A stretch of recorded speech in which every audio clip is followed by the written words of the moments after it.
வந்து ஃப்ரீயா பீஸா நிறைய பேர் கேட்குங்க. ஃப்ரீ கிளாஸ் தான். என்ன அப்படின்னா வீடியோ எடுத்து யூடியூப்ல தாங்க நான் அப்லோட் பண்ண போறேன். உங்களோட கிளாஸஸ் எல்லாமே யூடியூப்ல தாங்க போகும். நீங்க யூடியூப்ல பார்த்து தான் படிக்க போறீங்க.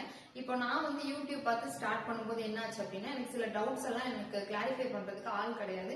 நம்ம கமெண்ட் கேட்டாலும் அவங்களுக்கும் ரிப்ளை பண்றதுக்கு டைம் இருக்காது. ஸோ நான் இந்த கிளாஸ் வந்து உங்களுக்கும் யூஸ்ஃபுல்லா கொண்டு போகணும் அப்படிங்கிறதுக்காக இன்ஸ்டாகிராம்ல வந்து ஒரு பேஜ் ஸ்டார்ட் பண்ணலான்னு இருக்கேங்க. யூடியூப்ல வந்து நான் வீடியோ டெய்லி கிளாஸஸ்க்கான வீடியோ அப்லோட் பண்ணுவேன். உங்களுக்கு ஏதாவது டவுட்ஸ் இருக்கு அப்படின்னா அதை கிளாரிஃபை பண்றதுக்காக நீங்க இன்ஸ்டாகிராம்ல வந்து என்கிட்ட கேளுங்க. நான் இன்ஸ்டாகிராம்ல வந்து உங்களுக்கு ஒரு அந்த அன்னைக்கு போட்ட ஸ்டிச் உங்களுக்கு புரியணும்னா திருப்பி ஒரு தடவை நான் போட்டு அந்த வீடியோ மூலயமா ரிப்ளை பண்றேன். நீங்க பண்ற கமெண்ட்டுக்கும் எனக்கு ஈஸியா வாய்ஸ் சாட்ல ரிப்ளை பண்ண முடியும். இதே நீங்க யூடியூப்ல கமெண்ட் பண்ணும்போது என்னால வந்து ஈஸியா வந்து உங்களுக்கு கூட கம்யூனிகேட் பண்ணிக்க முடியாது. உங்களுக்கும் அது வந்து புரியாது. அதனாலதான் இன்ஸ்டாகிராம்ல பேஜ் ஓபன் பண்றேன். எல்லாருமே சப்போர்ட் பண்ணுவேன்னு நினைக்கிறீங்க. எல்லாருக்குமே யூஸ்ஃபுல்லா இருக்கணுங்கிறதுக்காக தான் ஸ்டார்ட் பண்ணிருக்கேன்.